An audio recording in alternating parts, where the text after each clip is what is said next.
Shark's regular vacuums have always been solid for me, so I kept hoping their robot would eventually grow on me.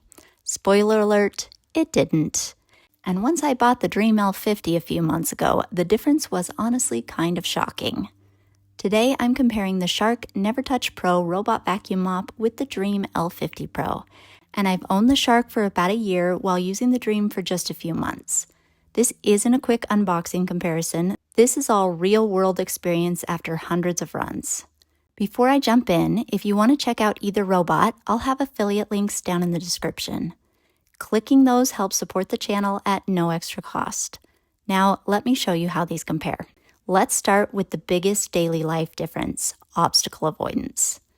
The Dreame L50 Pro has one of the most reliable navigation systems I've used.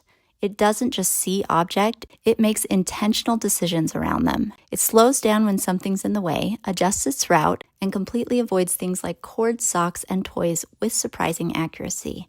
The Shark uses a more bump-forward method. It taps things, it tests things, and it runs over things. To its credit, it almost always gets itself unstuck, using its never-stuck technology. But I'm confident saying Dreame's obstacle avoidance is solidly better. In fact, the Dreame has the best obstacle avoidance of any robot vacuum I've tested so far. Now let's get into suction and vacuum performance. On carpet, the two are essentially equal. They pick up most everything, but can leave an occasional crumb or popcorn kernel. With the Dreame, I can adjust suction levels in the app to get more suction for harder areas, while the Shark automatically boosts suction if it senses heavier debris. On hard floors, the Dreame's vacuum starts looking stronger, especially with small debris like crumbs and baking ingredients. It has better airflow along the edges, so it doesn't scatter debris the way the Shark sometimes does. And for some reason, the Shark doesn't seem to boost its suction when it gets to cluttered spots on hard floors. And there's no way to do it manually, which is a bummer because my kitchen is generally the messiest.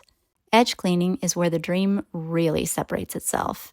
The Shark doesn't do edges at all, so the inch along the baseboards just never gets touched. The Dreame not only has a side brush, but extends it to take care of corners as well. It does an incredibly good job and keeps edges and corners sparkling.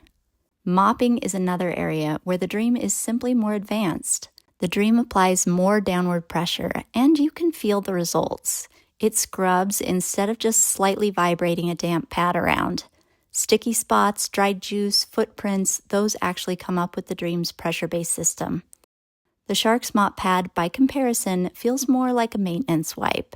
It's fine for light dust, but anything more stubborn usually stays put. And once again, Shark forgot about edge cleaning, while the Dreame's extending mop comes right up to the baseboard. Now, here's a part that affects daily use more than people expect, the app. The Shark app is very basic. It has limited customization, simple maps that don't show the robot's cleaning path, and fewer cleaning modes. For example, it will vacuum and mop at the same time if it's doing the whole house. But if you just want to clean one room, you have to pick vacuum or mop. Plus, it's not very intuitive.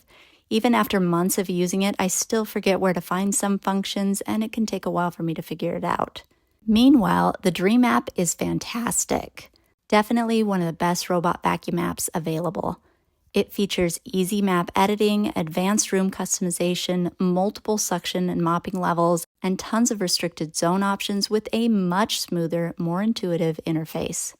Truthfully, the Shark app feels like it's years behind any of the other big brands. The Shark does win in one area, station size.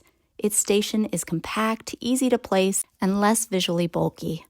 The Dreame station is larger, not huge, but definitely more noticeable. Both function basically the same, able to empty and refill mop water, empty the vacuum, and wash and dry the mops with hot water and hot air. So remember earlier when I said I kept hoping the Shark robot would eventually grow on me? After using the Dreame L50 for just a few months, that hope pretty much faded. The Dreame is simply the better robot. Better navigation, better vacuuming, better mopping, better edge cleaning, and better app. The Shark NeverTouch Pro isn't terrible, but next to the Dreame, it feels outdated. If you want to see current prices or check these out for yourself, the affiliate links are down in the description. And if there's another robot you want me to test or compare, let me know in the comments. I'm always looking for ideas for the next video, and I buy new robots every few months.